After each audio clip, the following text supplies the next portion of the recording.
안녕하세요. 전 올해로 결혼 10년 차에 접어든 초등학생 아들을 둔 40대 초반의 주부입니다. 저는 유독 시어머니와 친하게 지내 남들이 보면 친정엄마 아니냐고 할 정도입니다. 저에겐 정말 고마우신 분이시거든요. 하지만 저와 시어머니의 사이를 못마땅하게 생각하는 방해꾼으로 제 결혼 생활 10년 동안은 암흑이었습니다. 제 어린 시절 기억을 떠올리면 하루도 행복했던 적이 없었던 것 같습니다. 늘 표정이 어두웠고 주눅이 들어서 친구들과도 잘 어울리지 못했습니다. 공사장에서 일하시던 아빠는 제가 6살 때 현장에서 사고로 돌아가시고 원래 몸이 약하시던 엄마는 그 충격으로 몸이 더 악화돼 하루 종일 집에서 누워 지냈습니다. 외할머니가 식당 일을 하며 저를 키워주시며 엄마 간호까지 해야만 했습니다. 어린 마음이지만 외할머니가 고맙고 안쓰러워 어깨며 다리를 주물러 드렸어요. 외할머니는 저희에게는 엄마나 다름없었습니다. 엄마는 근육이 굳는 희귀병으로 오랜 투병 끝에 제가 17살 때 하늘나라로 떠났습니다. 외할머니도 어느새 연세가 80이 넘으셔서 식당 일은 못하시고 파지를 주어서 겨우 끼니만 해결할 정도였고 생활비는 턱없이 부족했습니다. 저는 학교가 끝나면 식당에서 아르바이트를 하며 공부보다는 돈 버는 게 우선이었습니다. 그래도 할머니가 계셔서 얼마나 든든했는지 모릅니다. 몸이 녹초가 되어 밤늦게 집에 들어가면 외할머니가 다정하게 하유, 우리 강아지 왔어. 배고프지? 얼른 밥 먹어. 오늘도 고생했어, 우리 강아지. 나 오늘 무지무지 고생 많이 했어. 할머니, 나 어깨가 안 올라가는 것 같아. 설거지가 어찌나 많은지 해도 안 끝나는 거야. 저는 그렇게 할머니만 보면 조잘조잘 이야기 보따리를 풀어놓으며 어리광을 부렸어요. 그러면 할머니는 제 어깨를 주물러주며 호호하고 불어줬어요. 할머니 손이 약손인 거 알지? 호, 할머니 입김 불어넣으니까 금세 나을 거야. 와, 진짜 나 어깨 옥신거리던 거 싹 사라졌어. 우리 할머니 진짜 약손이네. 할머니는 제가 오기를 기다려서 밤 12시에 같이 저녁 식사를 하셨어요. 저 혼자 밥 먹으면 서럽다면서 안 주무시고 꼭 같이 식사를 하셨던 거죠. 김치, 된장찌개, 콩자반 반찬이 전부였지만 할머니와 먹는 밥상은 진수성찬 부럽지 않게 세상에서 제일 맛있었어요. 할머니는 새벽 4시에 일어나셔서 리어카를 끌며 온 동네를 다니며 파지를 주우셨습니다. 저도 한 번씩 할머니를 따라 파지를 주우러 다녔어요. 리어카를 잔뜩 채우면 그 무게가 상당하거든요. 그렇게 몇 년을 힘든 일을 하다 보니 언젠가부터 할머니는 허리며 무릎 관절이 안 좋아졌고 수술까지 해야 할 정도로 심각해졌습니다.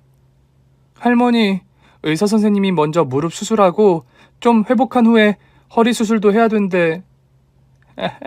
할머니 괜찮아, 하나도 안 아파. 수술 안 해도 돼. 우리 강아지 수술비는 어떻게 해야 되나 걱정 많이 했지. 안 돼. 의사 선생님이 수술 안 하면 큰일 난다고 했어. 수술비는 내가 식당 사장님께 값을 받으면 되니까 걱정 말고 할머니 수술하자. 하지만 할머니는 절대 저한테 부담 주기 싫다며 한사코 수술을 거부했습니다. 그리고 중고 휠체어를 사서 할머니는 휠체어에 앉은 채로 생활을 했습니다. 제가 퇴근하는 시간에 맞춰 골목 앞까지 휠체어를 타고 나오셔서 매일 저를 기다렸던 할머니. 제 고등학교 졸업식이 끝난 후 주무시면서 편안하게 엄마 곁으로 떠났습니다. 제 나이 20살, 세상에 혼자가 되었습니다. 뭘 먹고 살지, 앞으로 뭐 해야 할지 막막했습니다. 아직도 집에는 할머니 온기가 그대로 느껴졌습니다. 저와 같이 마주 앉아 밥을 먹던 모습이 선합니다. 혼자 밥 먹을 때마다 할머니가 생각나 저는 오열을 했습니다.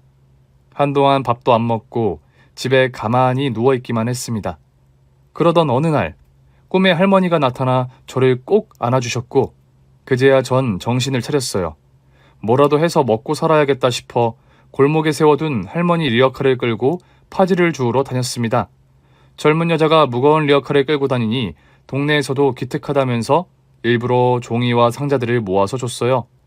배에서는 꼬르륵 소리가 진동을 하는데요. 돈이 없어서 빵 한 개로 끼니를 때워야 했습니다. 이대로는 생활비도 안 돼서 다시 식당 일을 알아봤습니다. 그렇게 10년 동안 전 치킨집, 호프집, 고깃집, 커피 전문점, 찜질방 등 안 해본 일 없이 악착같이 일을 해서 통장에 전셋집 하나 구할 돈도 모았습니다. 30살이 되어서는 순댓국집에서 홀 서빙 일을 했습니다. 워낙 맛있기로 소문이 나 하루 종일 손님이 끊이질 않아 잠시도 쉴 새가 없었지만 월급이 다른 곳보다 많아서 힘든 줄도 모르고 재밌게 일했습니다. 그러던 어느 날 저녁 6시쯤 할머니가 들어오셨어요. 어서 오세요. 혼자세요? 이쪽 창가에 앉으세요. 여기 순댓국 맛있어요. 그럼요. 순댓국 맛집으로 소문났잖아요. 보세요. 지금 빈자리 하나도 없잖아요. 순댓국 드릴까요? 네. 그럼 순댓국 하나는 제가 여기서 먹을 거고 하나는 포장해 주세요. 네, 손님 금방 드릴게요. 할머니가 앉아 계신 창가 너머로 보니 파지가 잔뜩 실린 리어카 한 대가 보이더라고요. 다시 할머니를 살펴보니 낡은 신발에 허름한 옷차림이 행색이 안 좋아 보였습니다. 순댓국을 금세 다 드셨더라고요. 포장한 순댓국을 건넸어요. 맛있게 드셨어요? 또 오세요. 그래요, 맛있네. 리어카를 끌고 가시는 할머니 뒷모습을 계속 쳐다봤습니다. 돌아가신 외할머니 모습이 생각나 눈시울이 붉어졌습니다. 그 이후로 할머니는 매일 저녁 식당에 들렀습니다. 어느새 할머니와 친해져서 할머니, 예전부터 궁금한 게 있었는데요. 매일 순댓국을 포장해 가는데 누구 주시려는 거예요? 이거 우리 아들이 순댓국을 좋아해서. 아, 그렇군요. 그럼 식당에 오셔서 같이 드시면 더 따뜻하고 맛있게 드실 수 있을 텐데요. 바쁘신가 봐요. 그게 걔가 지금 좀 아파서 밖에 잘 안 나와. 이어서 할머니는 아무한테도 한 적 없는 아들 얘기를 제게 해주셨습니다. 할머니는 가난한 집에 시집와 3남매를 낳았습니다. 남편과 농사를 지으며 그런대로 끼니 걱정은 안 하고 살았는데 남편이 알고 보니 지병이 있던 걸 숨겼습니다. 결혼한 지 5년이 지났을 무렵 남편은 시름시름 앓더니 세상을 떠났습니다. 할머니는 혼자서 3남매를 감당해야 돼서 집에서 떡을 직접 만들어 떡을 팔러 다녔습니다. 막내 아들은 없고 큰아들과 둘째 딸은 양손에 꼭 붙잡고 다녔어요. 떡 사세요. 아침에 만들어서 따끈따끈해요. 주로 시장에 있는 가게를 돌아다니며 팔았고 상인들이 맛있다고 하며 단골도 많이 생겼습니다. 그리고 무엇보다 새 아이를 데리고 같이 다닐 수 있어서 오랫동안 떡 장사를 했습니다. 할머니가 만드신 떡은 맛있기로 소문이 나서 제법 장사가 잘 되었고 시장에 있는 떡집을 인수했습니다. 떡집은 점점 잘 되었고 먹고 사는 데는 지장이 없이 돈도 모을 수 있었습니다. 그렇게 3남매들도 사춘기에 접어들었고 큰 아들은 공부를 잘해서 장학금을 받으며 중고등학교를 다녔습니다.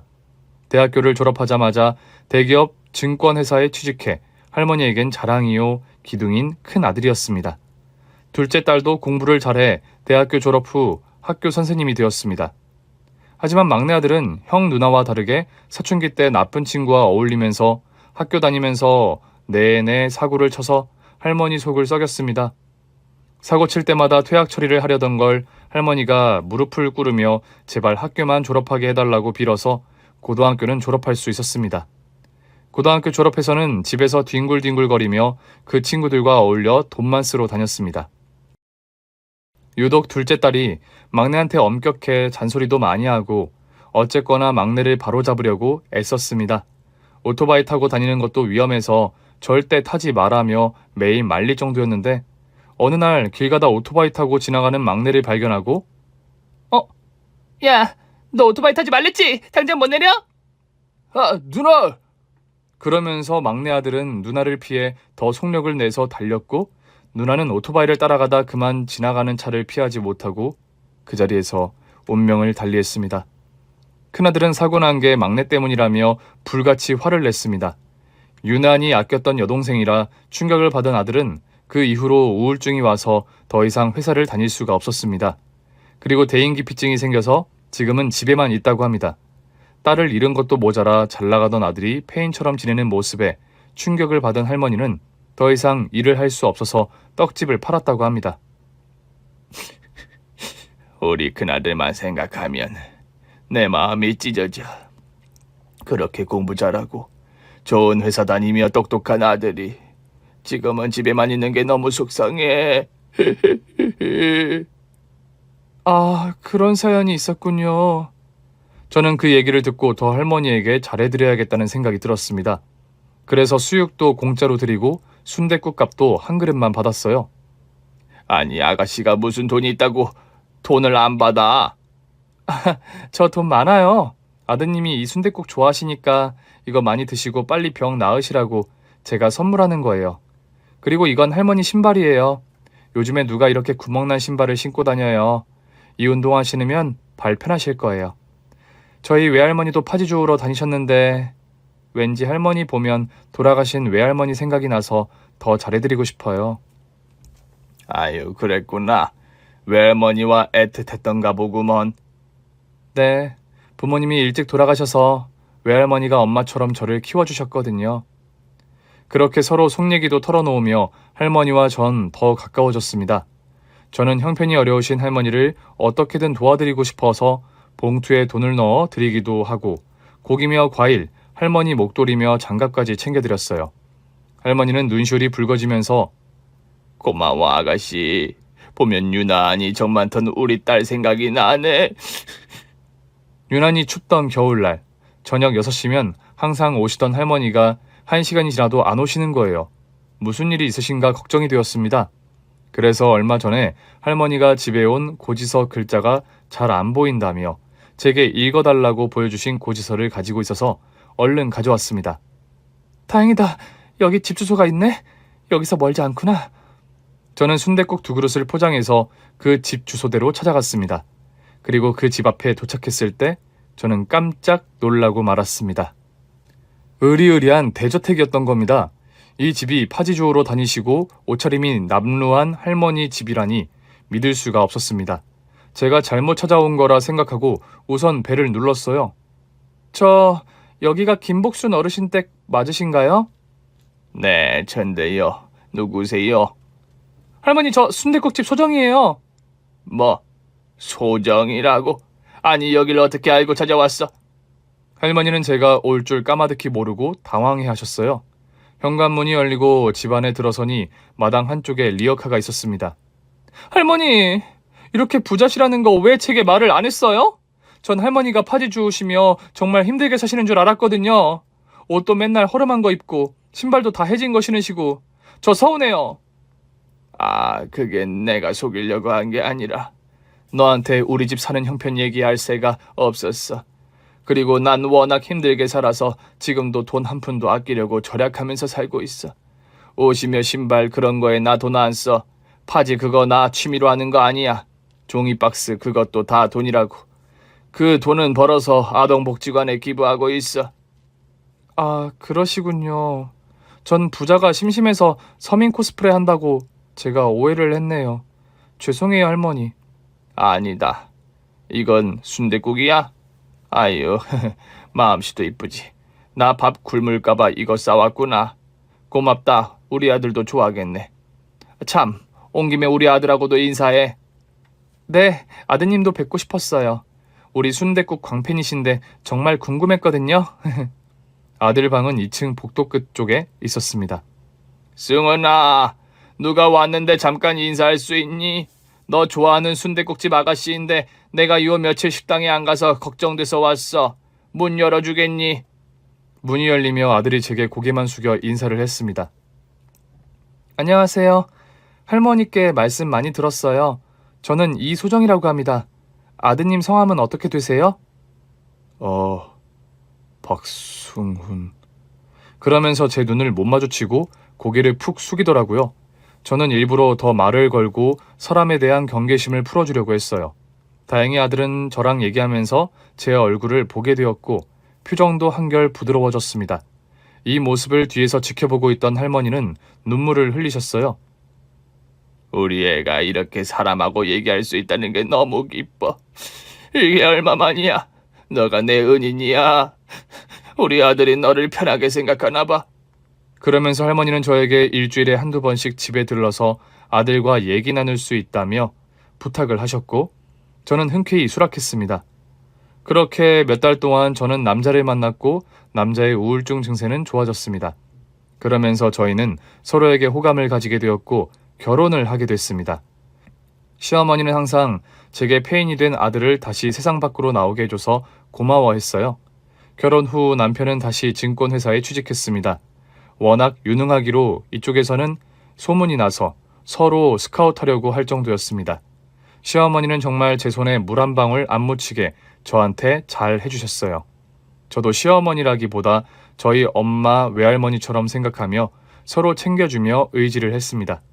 그리고 이 집의 골칫덩어리인 시동생은 결혼식에서 처음 볼 수 있었습니다. 전국을 돌아다니며 집에도 잘 오지 않는다는 시동생은 그 사이 여자를 만나서 일방적으로 어머니께 결혼식 날짜만 통보했습니다. 그래도 며느리인데 어머니나 저와 남편에게 소개도 안 시켜주고 결혼식을 올렸던 거죠. 결혼 식후에야 제대로 저희 식구들은 동서를 찬찬히 볼 수 있었습니다. 동서는 이제 25살로 말투며 옷차림은 더 어려 보였어요. 그래, 우리 기훈이하고는 어떻게 만나게 되었어? 아, 얘요? 클럽에서 만났어요.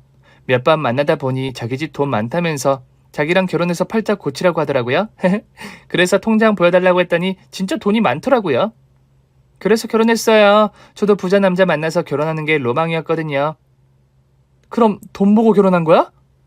언니, 그렇게 말하면 섭하죠. 기훈 씨가 좀 잘생겼잖아요. 그리고 생각보다 순진하고 착한 구석이 있어서 결혼해도 되겠다 싶었죠. 둘째야, 아무리 어려도 격식과 도리는 차려야 하는 법이야. 형님한테 언니가 뭐니? 앞으로 형님이라고 부르고 말투도 이제 결혼한 주부니까 조신하게 쓰고 행동도 신경 써. 그럼 이제 두 사람 뭐 먹고 살려고? 둘 다 직업이 없는데? 엄마, 그래서 내가 알아봤거든? 요즘 골프가 핫하잖아. 경기도 인근에 골프장 하나가 나왔더라고. 그거 하면 진짜 대박 날 거야. 그건 확실히 알아본 거야. 너가 그동안 사업한다고 말아먹은 게 몇 개야? 휴대폰 대리점, 편의점, 주유소, 노래방. 아유, 다 기억도 못하겠다. 이번엔 확실해? 그럼 엄마, 걱정 마. 이제 나도 결혼했고 철없이 안 그래.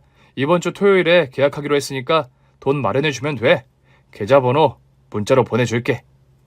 서방님, 이런 큰 돈 드는 일을 어머니와 상의도 안 하고 혼자서 결정해서 돈만 달라는 건 아닌 것 같아요. 결혼식도 혼자서 일방적으로 하시고 가족들과 미리 의논하셨으면 좋겠어요. 이봐요, 형수. 형수도 이 집 재산 보고 결혼한 거잖아요. 서로 다 비슷한 처지인데 뭘 그렇게 절 가르치려고 하세요? 잘 나가는 형한테 뭐 이런 망나니 같은 동생이 있어서 많이 놀라보셨나 본데 그냥 없는 셈 치고 신경 끊어주세요. 아니, 형수한테 그게 무슨 말버릇이야? 아이고, 속 터져. 엄마, 그리고 엄마가 나한테 준 건물 그거? 사정 있어서 팔았어. 그거 얘기 안 했던가? 뭐, 팔아서 그 큰 돈을 어디다 썼어? 아, 그게 친구 아는 지인이 베트남에서 리조트 사업을 하는데 투자하면 대박 난다고 해서 투자했는데 알고 보니까 그놈들이 짜고 날 등쳐 먹었더라고. 아, 내가 경찰에 신고했는데 둘 다 베트남으로 도망가서 찾을 수가 없다는 거야. 아우, 진짜 내 손에 잡히면 가만 안 둘 거야. 아유, 머리야. 그 큰 돈을 잘 알아보지도 않고 그렇게 덥석 주면 어떡해? 시동생은 그렇게 여러 사업을 하다가 실패하고 시어머니에게 얹혀 살고 있는 겁니다. 기어이 어머니는 골프장 사업도 도와주셨습니다. 골프장이 경기도 외곽이라 출퇴근하기 편하라고 시어머니는 고급 아파트도 얻어주셨습니다. 시어머니는 시동생 때문에 하도 신경을 써서 그런지 요즘 부쩍 얼굴이 상했어요. 어머니, 서방님 때문에 많이 속상하시죠? 근데 이사 가서는 잘 갔다는 전화 한 통이 없네요. 동서도 참 너무하네. 둘째한테 뭘 기대하겠니? 둘이 싸우지나 말고 잘 살면 난 그걸로 만족할란다. 근데 어머니, 요즘 얼굴이 너무 안 좋으세요. 어디 편찮으신 거 아니에요? 글쎄, 뭐 먹으면 좀 소화가 안 되긴 하는데 신경 써서 그렇겠지. 소화제 먹으면 괜찮아지고 그래. 그런데 점차 어머님 상태가 안 좋아지셔서 병원에 갔더니 위암말기라고 합니다. 저는 어머니를 부둥켜 안고 한참을 울었습니다. 오히려 어머님이 절 위로합니다. 괜찮아. 요즘은 암이라고 다 죽는 게 아니야. 나 열심히 치료받아서 꼭 나을 거야. 걱정 마라. 어머니가 암 판정을 받았다는 소식을 전화로 동서에게 전했습니다. 동서, 어머님 위암 말기 판정 받으셨어. 서방님하고 같이 이번 주 주말에 집에 들러. 어머머머, 그렇게 건강하시더니 어머니 불쌍해서 어떡해요. 근데 형님, 저 이번 주말에 중요한 약속이 있어서 못 갈 것 같아요. 무슨 약속? 어머님이 편찮으신데 다른 중요한 게 뭐가 있어? 앞으로 어머니 병간호 문제로 상의할 일도 있고 해서 오라는 건데. 네, 간호요? 저 간호 못해요. 강아지 키워본 적도 없는데 제가 어떻게 간호해요. 그리고 전 집도 멀고 왔다 갔다 하기도 힘들잖아요. 형님이 어머님과 각별하시니까 형님이 간호해 주시면 되겠네요. 대신 비용은 저희가 드릴게요. 뭐? 지금 그게 손윗사람한테 할 소리야? 동서 진짜 뻔뻔하구나. 어떻게 어머님이 암에 걸리셨다는데도 눈 하나 깜짝 안 해? 됐어. 내가 동서한테 뭘 바라겠어. 전화 끊어. 저는 동서의 뻔뻔함에 화가 나서 전화를 끊어버렸습니다. 며칠 후 어머님은 암 전문병원에 입원했습니다. 전 하루 종일 어머니 곁을 지키며 얼굴과 몸도 닦아드리고 식사도 챙겨드렸어요. 저녁에는 한 번씩 남편이 퇴근하고 와서 교대를 해줘서 한숨 돌릴 수 있었습니다. 얼마 후 병세가 악화되어서 항암 치료를 시작했습니다. 약 때문에 어머니는 구역질을 하며 식사를 거의 못할 정도로 힘들어했어요. 그리고 병원에서는 더 이상 치료할 수가 없어서 집으로 왔습니다. 어머니 화장실 갈 때도 부축하고 씻기고 식사하실 때 손에 힘이 없어서 잘 못 드셔서 직접 수저로 입에 넣어드려야 했습니다. 점점 기력이 없으시더니 이제 자리에서 일어나는 것조차 힘들어해서 기저귀를 차고 볼 일을 해결해야만 했습니다. 첫째야, 내가 너한테 면목이 없다. 너한테 똥기저귀까지 갈게 하고 내가 빨리 죽어야 할 텐데. 어머니, 그런 소리 하지 마세요. 저희 외할머니가 돌아가시기 전에 몸이 편찮으셔서 제가 간호를 해드렸거든요. 저희 할머니 생각도 나고 저 하나도 안 힘드니까 어머니 절대 저한테 부담 준다 그런 생각하시면 안 돼요? 어머님이 저 친딸처럼 생각해 주시는데 딸이 어머니 병수발 드는 거 당연하죠. 그렇게 생각해 주니 정말 고맙다. 요즘 세상에 너 같은 며느리가 어디 있니? 너가 복덩이야. 그런데 어머님이 이렇게 암 투병 중임에도 시동생과 동서는 코빼기도 안 보여서 정말 화가 나더라고요. 어머님, 서방님과 동서 너무한 거 아니에요? 어머니 아프신데 어떻게 한 번을 안 올 수가 있는 거죠? 제가 전화해서 오라고 해야겠어요. 아니야. 내가 지금 전화할게. 나도 안 그래도 괘씸해서 생각하고 있었어. 그러고 어머님은 동서한테 전화를 합니다. 둘째니, 너 얼굴 까먹겠다. 안녕하셨어요, 어머니. 몸은 좀 어떠세요? 넌 내가 죽든 말든 관심도 없잖아. 어떻게 한 번을 안 찾아올 수가 있어. 저도 가려고 했는데 매번 일이 생겨서, 그리고 형님이 옆에서 잘 간호해 주셔서 안심이 푹 되니까 안 찾아뵌 거죠. 말은 청산유수네. 내가 이제 얼마 못 살 것 같다 할 얘기가 있으니까 둘째랑 같이 오늘 집에 들러라. 어머니의 호출로 그날 저녁 시동생과 동서가 왔습니다. 저와 남편까지 안방에 다 모이게 하고 시어머니가 힘없는 목소리로 말씀하십니다. 의사가 내가 앞으로 많이 살아봐야 3개월이래. 그래서 변호사 통해서 내 유산 정리를 했단다. 내 전 재산을 금괴로 바꿔서 금고 속에 넣어놨어. 금고 위치는 때가 되면 나중에 알려줄 거니까 그렇게 알아. 그리고 둘째야, 금고 속에 있는 니들 목 가져가려면 집으로 들어와. 형님 도와서 집안일도 하고 내 병간호도 도와. 형님 말 잘 들으면 너 목도 더 챙겨줄 거니 명심해. 금고에 금괴가 가득하다는 거죠? 어머니 말씀대로 당장 여기 와서 형님 도와서 어머니 병간 오며 집안일도 다 할게요. 시어머니가 동서를 집으로 들어오라는 데에는 다 이유가 있었습니다. 그동안의 시댁 일이라면 나 몰라라 하는 동서를 제대로 교육시키려는 거였어요. 첫째야, 너 혼자만 맨날 전전긍긍 힘들었는데 그동안 둘째한테 너가 많이 서운하고 화났던 거 이번 참에 제대로 혹독하게 가르쳐. 나 떠나면 너가 이 집 기둥인 거야. 아, 네 어머니. 말씀대로 동서 제대로 교육시킬게요. 다음 날 동서는 캐리어를 3개씩이나 들고 왔어요. 동서, 이게 다 뭐야? 무슨 짐이 이렇게 많아? 아, 이거요? 한 석 달 정도 지내려면 옷이며 소지품이 많이 필요할 것 같아서요. 어휴, 동서, 지금 여행 왔어? 내가 말을 말아야지. 얼른 짐 갖다 놓고 편한 옷 입고 주방으로 와. 저녁 식사 준비해야 되니까. 저녁 식사예요? 저 요리 못하는데 집에서도 배달 음식 다 시켜 먹었어요. 못한다고 평생 안 할 거야? 어머님이 나한테 당부하셨어. 동서한테 요리며 살림 가르쳐 주라고. 그리고 어머니 말씀 잊었어? 내 말 안 들으면 동서 줄 돈이 줄어든다고 했는데. 아, 맞다. 형님, 저 옷 갈아입고 당장 내려올게요. 그렇게 전 동서에게 요리며 살림을 하나씩 가르쳤습니다. 동서는 하기 싫어서 얼굴을 찡그린 채로 계속 투덜투덜 대면서도 어쩔 수 없이 제가 시키는 대로 다 했습니다.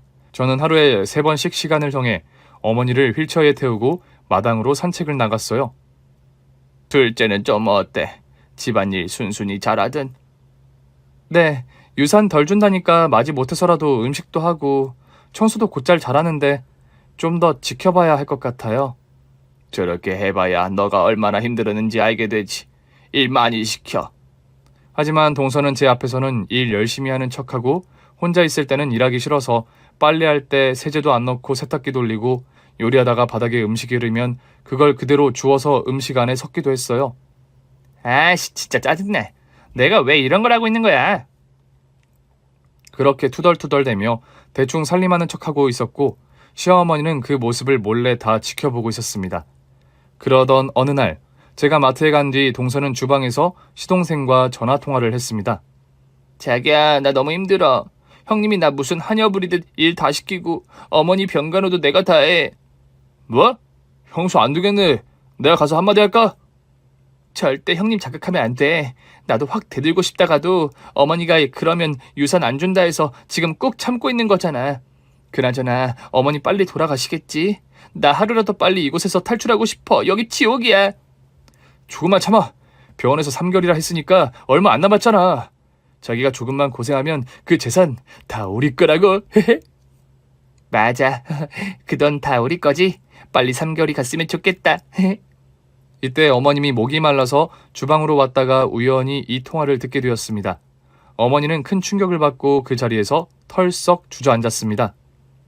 저런 못된 것 같으니 내가 빨리 죽었으면 좋겠다고.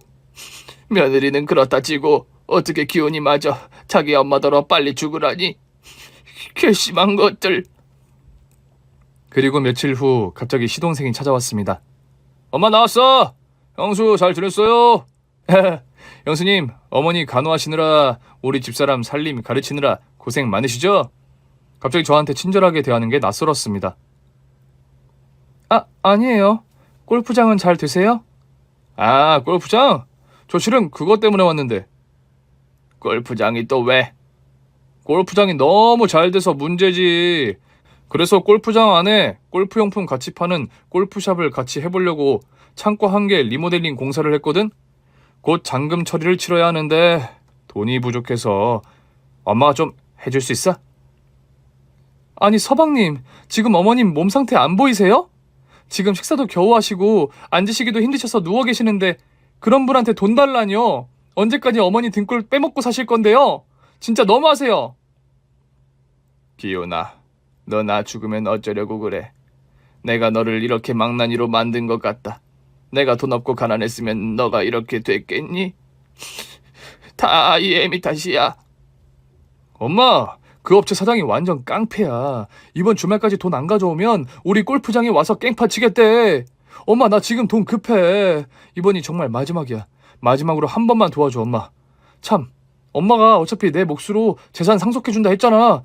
그 금고 안에 있는 돈 미리 주면 되잖아. 엄마, 그 금고 어디 있어? 그 금고는 나 죽으면 공개할 거다. 그 전엔 절대 안 알려줘. 이제 엄마한테 돈 달라고 하지 마. 아니 어머니, 없는 돈 달라는 것도 아니고 우리 목 달라는 건데 왜 못 주시겠다는 거예요? 저도 여기 와서 살림하고 어머니 간호하면서 할 만큼 했잖아요. 할 얘기 다 했으면 다들 나가. 나 피곤해서 자야겠다. 서방님은 밤 늦었으니까 돌아가세요. 우리 그이 와서 알게 되면 가만 안 있을 거니까 눈에 안 띄는 게 좋을 거예요. 형수, 엄마 옆에 찰싹 붙어서 무슨 여우짓을 했는지 모르겠는데 나 이대로 가만 못 있어. 고아인 거 엄마가 걷어서 먹여주고 입혀주니까 진짜 뭐 된 것 같나 봐. 주제도 모르고? 뭐라고요? 됐어요. 어머니 앞에서 싸우는 꼴 보여주고 싶지 않아요. 저한테 무슨 욕을 해도 괜찮으니까 어머니 힘들게 하지 마세요. 그리고 전 방문을 닫아버렸습니다. 시동생은 갑자기 정신 나간 사람처럼 거실과 방을 뒤지기 시작했습니다. 내가 그 금고 꼭 찾아낼 거야. 그냥 안 돌아가. 자기야, 나도 금고 찾을게. 두 사람은 창고며 집 안 곳곳을 샅샅이 뒤졌지만 금고를 찾을 수가 없었습니다. 자기야, 혹시 마당에 있는 거 아닐까? 그래, 그럴 수 있겠네. 두 사람은 마당으로 가서 후레쉬 불빛에 의지해 여기저기 찾아다녔지만 너무 어두워서 결국 찾아내질 못했습니다. 자기야, 내가 틈틈이 어머니 지켜보면서 금고 위치 알아낼 테니까 오늘은 일단 돌아가. 돈은 사채라도 빌려야지. 어차피 곧 유산 받을 거니까 내가 아는 사채업자 전화번호 알려줄게. 한번 만나봐. 자기가 사채업자도 알아? 그냥 아는 오빠야. 나 사실 자기한테 말 못했는데 술집에서 잠깐 일했었거든. 그때 몇백만 원 빌렸는데 사채 빚이 엄청 늘어나서 아직까지 못 갚고 있어. 나도 빨리 어머니 유산 받아서 그 빚 갚아야 해. 매일 전화로 나 괴롭히는데 정말 미칠 것 같아. 뭐? 술집에서 일했다고? 빚은 또 무슨 말이야? 잠깐 알바한 거야. 빚은 얼마 안 돼. 5억. 5억씩이나? 어떻게 날 속일 수 있어? 속이다니. 그냥 말을 못한 거지. 그나저나 당신 엄마 진짜 왜 그래? 아들이 죽게 생겼다는데 눈 하나 깜짝 안 하고? 너나 나나 엄마 유산 없으면 끝장이네. 그렇게 한바탕 소동이 있은 후 며칠 후 시어머니가 저한테 하실 말씀이 있다고 합니다. 첫째야, 내가 이제 떠날 때가 된 것 같다. 이거 우리 딸이 내게 사준 목걸이인데 딸 죽고 하루도 이 목걸이를 뺀 적이 없었어. 나한테는 어떤 보석보다도 귀한 보물이야. 이제 이거 너한테 줄 때가 온 것 같아. 나 간호하느라 정말 고생 많이 했고 고마웠어. 이게 너한테 주는 마지막 유산이야. 아, 네 어머니. 이렇게 소중한 걸 주셔서 감사합니다. 그리고 금고 위치는 너한테만 말해줄게. 마당에 감나무 밑에 묻어놨어. 금고 안에 내 전 재산이 다 들어있으니까 나 죽으면 둘째한테 금고 위치 알려줘. 꼭 그렇게 해야 돼. 사실 암에 걸린 시어머니 기저귀까지 갈아주며 헌신하며 간호한 제겐 오래된 목걸이 하나만 주고 코빼기도 안 보인 동서에게 땅에 묻은 전 재산을 준다는 시어머니에게 좀 섭섭했습니다. 나 죽으면 이 목걸이 잘 봐야 해. 네 어머니, 그렇게 할게요. 자꾸 돌아가신다는 말씀하지 마세요. 사실 저는 어머니 돈에는 관심이 없었습니다. 일찍 부모님 여의고 할머니 손에서 자란 고아나 다름없는 저를 딸처럼 아껴주시던 시어머니를 부모님처럼 의지하고 따랐기에 오직 어머니 건강 걱정밖에 없었으니까요. 형님, 어머니가 형님만 불러서 무슨 얘기했어요? 나한테만 금고 위치 알려주셨어. 허허, 진짜요? 어디 있어요? 아무리 찾아도 없더라고요. 어머님이 절대 알려주지 말라고 하셨어. 어머니 돌아가시면 알려주래. 그 금고 안에 어머니 전 재산이 들어있는데 그걸 다 서방님과 동서한테 주신다고 하셨어. 와, 대박! 진짜 전 재산을 저랑 우리 자기한테 주신다고 했다고요? 헤헤헤, 뭐야, 옆에서 죽어라 고생한 형님한테는 한 푼도 안 주신다는 거예요? 어머니 그렇게 안 받는데 좀 야속하시네. 와, 이제야 발 뻗고 잘 수 있겠다. 형님도 이제 그런 하녀 노릇 그만하세요. 어머니 마음속에는 둘째 아들밖에 없었네요. 노인네들 잘해줘봐야 속으로는 이렇게 딴 생각한다니까. 형님한테 뭐 준 거 없어요? 나한테는 돌아가신 따님 유품이라고 목걸이 주셨어. 어디 봐요. 에게 겨우 이거요? 우리 어머니 그렇게 안 받는데 진짜 정 없으시다. 빨리 이 기쁜 소식을 우리 자기한테 알려줘야겠다. 저기요, 놀라지 마. 어머님이 금고 안에 있는 전 재산을 우리한테 주신대. 완전 대박이지. 진짜로? 형하고 형수한테 준다는 거 잘못 들은 거 아니야? 형님이 직접 나한테 얘기해줬어. 형님한테는 달랑 낡은 목걸이 하나 줬어. 어머님이 속으로는 자기와 나를 좋아했던 거지. 역시 우리 엄마야. 내가 그렇게 돈 달라고 할 때는 없다고 매몰차게 하더니만 다 깊은 뜻이 있었구나. 그럼 나 사채 써서 빨리 공사대금 메꿔야겠네. 엄마 얼마 못 사시니까 재산 받으면 한 번에 싹 갚아버리면 되니까. 맞아. 지긋지긋한 내 빚 5억까지 싹 갚아버리자고. 당신 그래도 어머님이 갑자기 마음 변할지도 모르니까 지금처럼 엄마 기분 잘 맞춰주고 애교도 더 부리고 잘해. 걱정 마. 요리도 좀 배워서 어머니 내가 만든 죽도 잘 드셔. 저는 이미 돈에 대해서는 포기해서 동서한테 시어머니가 전 재산을 물려준다는 말을 전달하면 어머니 살아계실 때라도 마음 편하게 가실 수 있게 잘하겠다는 생각에 미리 말을 한 겁니다. 동서, 어머니한테 감사해 하면서 어머니 남은 시간 동안 편안하게 지낼 수 있게 잘해드려. 그럼요. 우리 오늘 어머니 모시고 꽃 구경 갈까요? 우리 집 앞 공원에 벚꽃이 정말 예쁘더라고요. 그래, 날도 풀려서 어머니 잠깐 나가시는 건 괜찮을 거야. 어머니 꽃 좋아하시잖아. 시어머니는 마당을 보면서 한숨을 쉬시고 계시더라고요. 그리고 목걸이를 준 그날 이후로 저만 보면 무슨 말을 하려다가 참고 눈물을 글썽글썽 하시더라고요. 어머니 저한테 무슨 하실 말씀이라도 있으세요? 아니다. 첫째야, 그 목걸이 잘 갖고 있지? 나 죽으면 목걸이 잘 살펴봐야 해. 네, 알았어요. 어머니가 지금 목걸이 꺼내보지 말라 해서 케이스 그대로 제 방에 두고 목걸이 안 보고 있어요. 참, 어머니 동서가 어머니 꽃 좋아하신다고 집 앞 공원에 산책 가자고 하네요.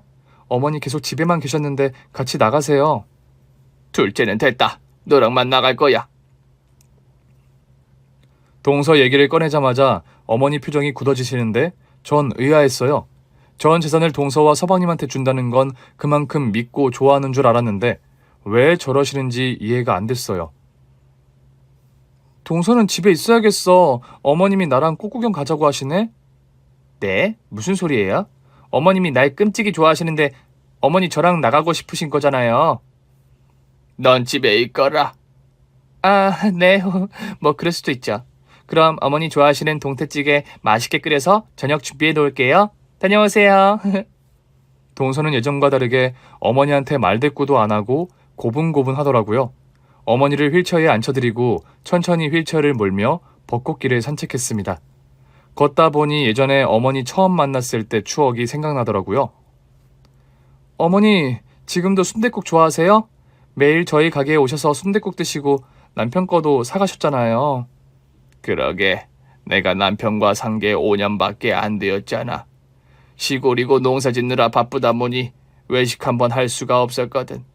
근데 유독 큰아들 승훈이를 예뻐해서 승훈이 생일날만 되면 승훈이와 나만 데리고 읍내로 나가서 순댓국을 사줬어. 승훈이가 그걸 얼마나 맛있게 잘 먹던지.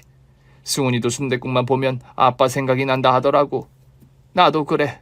순댓국만 보면 남편이 떠오르면서 힘들고 울고 싶을 때 그거 먹으면 힘이 났었어. 아, 그런 사연이 있었군요. 첫째야, 유산 안 물려준다고 나 원망하지 말고 나 없더라도 우리 승훈이 잘 부탁해. 어머니 저 그런 속물 아니에요. 오늘 나온 김에 순댓국 먹을까요? 그래, 오랜만에 순댓국 먹자꾸나. 근처 순댓국집에 들어가서 순댓국을 먹는데 어머니는 계속 제 얼굴을 보며 눈물을 흘렸어요. 저는 억지로 눈물을 참았어요. 어머니가 가실 날이 얼마 남지 않았다는 직감이 들었습니다. 그렇게 시어머니는 벚꽃이 흐드러지게 핀 봄날에 저희 곁을 떠났습니다. 장례를 치르자마자 동서와 시동생은 제게 다급하게 형님, 이제 금고 위치 알려주셔야죠. 엄마가 금고 어디 있다고 하는 거요?